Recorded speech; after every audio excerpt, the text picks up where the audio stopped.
Logo após a guerra em Gaza completar 2 anos, um anúncio de Donald Trump, agora há pouco, há cerca de 2 horas, enfim, trouxe algum alívio. Eu diria até uma esperança mais concreta.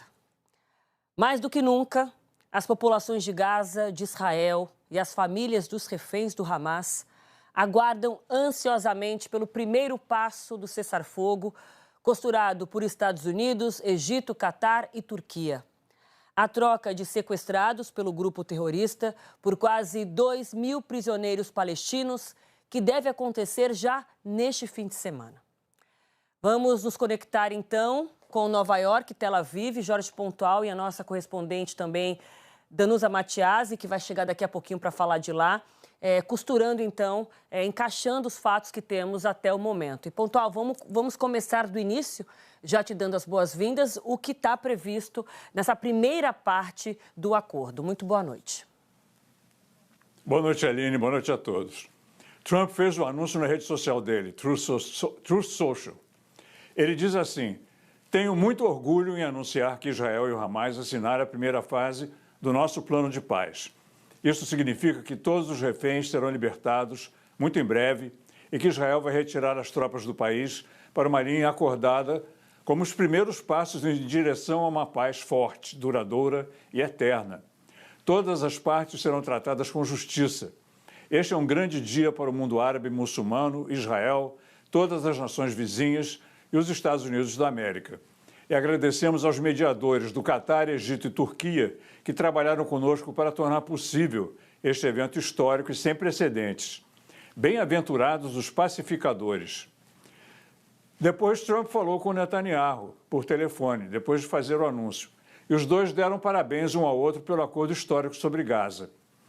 O Hamas, em comunicado, pediu a Trump e aos países que negociaram o acordo que garantam que Israel siga os termos da proposta. O ministro das Relações Exteriores do Catar, um dos países mediadores, afirmou que detalhes serão anunciados posteriormente. A imprensa internacional tem ouvido fontes de vários lados dessa negociação, dizendo que a libertação dos reféns já seria neste fim de semana. E segundo a Associated Press e a France Press, primeiro seriam os 20 reféns que estão vivos. O acordo vem depois de dias de negociação no Egito. A proposta foi apresentada por Trump na semana passada, durante uma visita de Benjamin Netanyahu à Casa Branca. São 20 pontos, que incluem a libertação de todos os reféns, a soltura de prisioneiros palestinos, a retirada gradual das tropas de Israel da faixa de Gaza e um governo tecnocrata para o território. Um dos pontos mais sensíveis é a desmilitarização do Hamas, algo que o grupo terrorista ainda não havia comentado que iria seguir. Ainda há muitos detalhes, Aline, e que aos poucos vão ser revelados.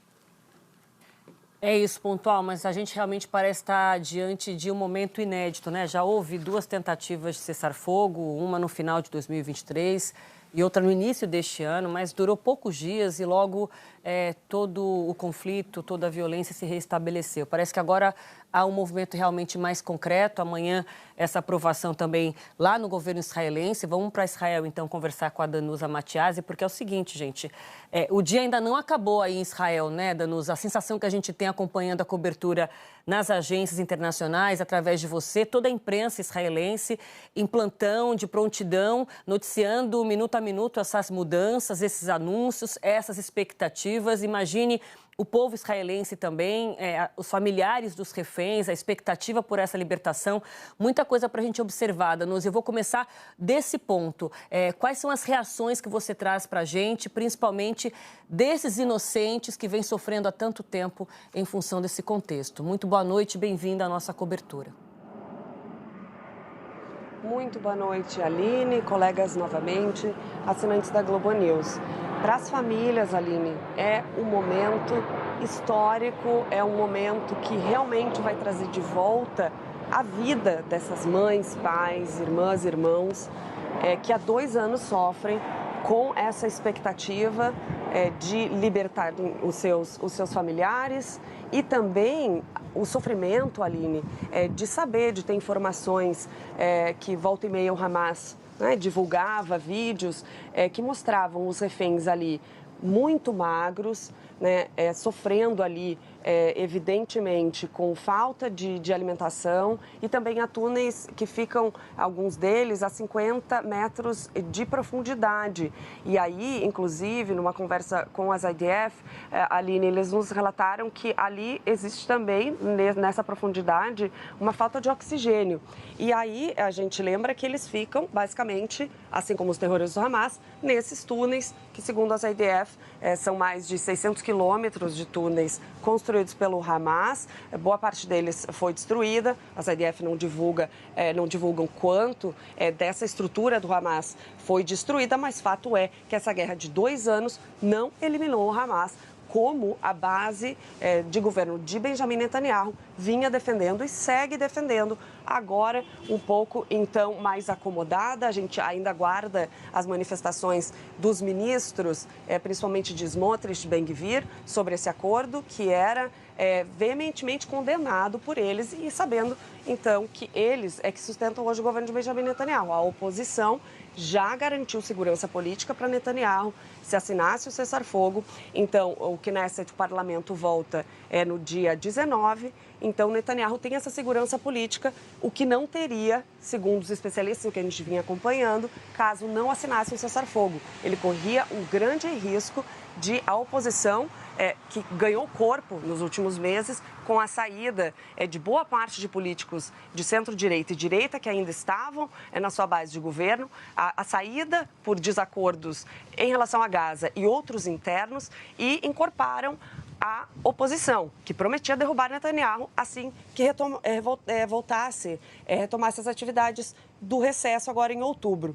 Aline, o que a gente sabe até agora desse cessar-fogo que foi acordado entre o governo de Israel e o Hamas? Que as IDF se comprometem em recuar de cerca de 70% do território, que já ocupa, para 57%. O Hamas, então, concordou que não faça a retirada completa, como vinha exigindo. Entre 7 e 15 corpos, dos 28 corpos, além dos 20 vivos, que estariam vivos, que ainda estão com o Hamas, entre 7 e 15 corpos, o Hamas, segundo as IDF, informaram que não sabem onde estão. Isso causa, junto com uma alegria também, uma apreensão nessas famílias por saber quais corpos seriam esses. Então, a gente continua na expectativa, porque tem outros detalhes que a gente precisa entender, como a administração de Gaza, como fica. Netanyahu concordou que o Hamas permaneça nesse governo tecnocrático, que vai aí reestruturar a faixa de Gaza, como o Hamas exige, mas que Netanyahu sempre discordou. E a gente tem, então, outros pontos aí, Aline, que a gente vai seguir acompanhando. Mas, realmente, para as famílias, é um momento muito importante. Agora, só uma última informação. A Bruna Klein, nossa editora aqui de internacional, me fez uma pergunta agora há pouco, antes de a gente entrar ao vivo aqui, falando, deve estar, uma noite muito especial, a população deve estar se movimentando. E aí eu falei, olha, que interessante você ter me questionado sobre isso, porque é um ambiental interessante de passar aqui. Claro, é tarde, são 4h14 da manhã, mas mesmo assim, todo mundo, 70% da população, pelo menos por pesquisas aqui de Israel, esperavam o fim imediato desse conflito. Mas a verdade é, Aline, que o que eu tenho observado nos últimos meses, tanto nas manifestações como nas ruas de uma forma geral, são as pessoas exaustas, muito cansadas e muito preocupadas, porque, lembrando, Israel se tornou um pária internacional com esse conflito que perdurou 2 anos. E ainda tem esse isolamento, do governo de Israel, do governo Benjamin Netanyahu, que preocupa muito a população civil de Israel, Mas certeza que dessa vez alguma coisa caminha, porque a expectativa está criada, está consolidada por parte desses familiares. Algo tem que mudar a partir de agora, mas toda uma apreensão também com essa aprovação interna que deve acontecer nesta quinta-feira em Israel, de Benjamin Netanyahu com o seu núcleo duro, digamos assim, uma parte desse núcleo duro do governo, sabemos, bastante radical. Danusa, te agradeço demais. Amanhã continua sendo um dia importante para a gente acompanhar até que esses reféns comecem a ser liberados, até que os primeiros também prisioneiros palestinos comecem a ser liberados. A gente vai acompanhar o rastro de cada um desses passos. Te agradeço imensamente, espero que você consiga descansar também com as esperanças renovadas aí. Muito obrigada. Bom, e o J10 conversou mais cedo com a professora de Relações Internacionais e assessora do Instituto Brasil-Israel, a Karina Calandrin. Ela disse que esse acordo preliminar é um alívio não só para Israel e Gaza, mas para o mundo. Ainda assim, afirma que há muito a ser discutido. O retorno dos reféns e o fim desse conflito é muito esperado e acredito que, sendo de fato consolidado, como parece que está, o que está sendo noticiado, será muito bem visto e muito bem recebido. Eu acho que vai ser um alívio para todos na sociedade israelense, além, é claro, de para toda a comunidade internacional. Ainda o trauma do 7 de outubro de 2023, ele é muito presente e toda a guerra, toda a devastação humana na faixa de Gaza também. Então, tem que se discutir ainda a reconstrução de Gaza, como que essas pessoas elas vão recuperar as suas vidas, como que elas vão recuperar o seu cotidiano, uma normalidade, entre aspas, da sua vida, e também a quantidade de mortos na faixa de Gaza, que foi imensa. Bom, vamos aprofundar o nosso olhar para a gente entender o que deve acontecer a partir de agora. A quais pontos a gente deve ficar mais atento aqui nos próximos dias? Vamos receber o Paulo Velasco, professor de Política Internacional da UERJ. Professor, eu começo perguntando sobre o nível de solidez que o senhor vê neste momento, neste acordo que parece avançar numa direção diferente dos acordos anteriores, Foram 2 anteriores a esse. O que faz a gente acreditar que dessa vez vai acontecer um cessar-fogo, a libertação dos reféns e, quem sabe, o início da gestação de um novo momento para essa relação Israel-Palestina. Como é que o senhor vê esse momento e esses anúncios de poucas horas atrás? Bem-vindo. Muito boa noite, Aline. Prazer sempre falar com você. O acordo, na verdade, ele é costurado em um contexto diferente de outros que vimos há alguns meses. Percebe-se uma pressão maior sobre Israel. Israel tem tem passado por um isolamento internacional crescente. Isso ficou muito claro na Assembleia Geral da ONU já há alguns poucos dias, em que, inclusive, na fala do representante de Israel, várias delegações se retiraram. Então, do ponto de vista diplomático, Israel vem perdendo fôlego, vem perdendo impacto, inclusive alguns atores importantes reconhecendo a Palestina como Estado, foi o caso do Reino Unido, da França, da Austrália. Então, essa é uma variável importante na equação para entendermos que é um momento muito particular agora, que havia uma pressão sobre Netanyahu, havia uma pressão sobre Israel, uma pressão que vinha não só de fora, mas de dentro também de Israel, já há muito tempo, manifestações nas ruas contra o primeiro-ministro, pressionando pela libertação dos reféns, entendendo que o governo está fazendo pouco por essa causa tão fundamental, que era justamente conseguir o retorno dos reféns em poder do Hamas ainda vivos, e também, evidentemente, os corpos também em poder do Hamas. Tá? Esse é um primeiro dado fundamental. E o próprio Hamas também vive uma situação delicada nos últimos tempos, também enfraquecido, aliados do Hamas perderam força. O Irã, por exemplo, foi atacado diretamente por Israel e pelos Estados Unidos, é um aliado importante do Hamas, e, claro, ao cabo de 2 anos de guerra, parte importante da infraestrutura do Hamas se vê enfraquecida, destruída, embora não tenha havido a erradicação do grupo e tampouco a sua capitulação total em termos militares, mas é um grupo que se vê enfraquecido.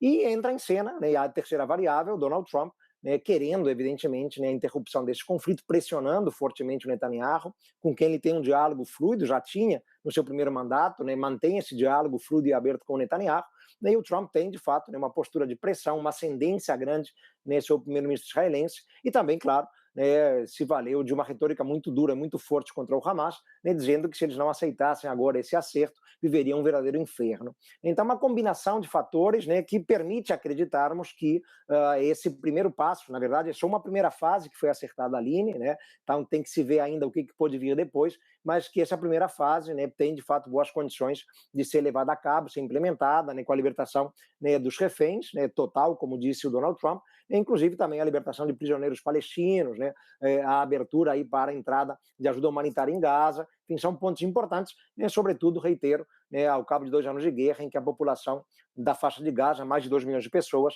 vive uma situação de crise humanitária gravíssima. Professor Paulo, antes de seguir aqui no nosso papo, quero trazer para quem nos acompanha imagens ao vivo, direto de Tel Aviv, onde já é alta madrugada, mais de 4 horas da manhã neste momento. Vejam que não é uma noite qualquer e faz todo sentido. Aí são familiares, parentes dos reféns que estão há mais de 2 anos sob o poder do Hamas. Imagina a angústia dessas famílias e agora a expectativa desse encontro no fim de semana. É importante registrar aqui que Israel afirma que 48 reféns continuam sob o poder do Hamas, dos quais 20 apenas estariam vivos.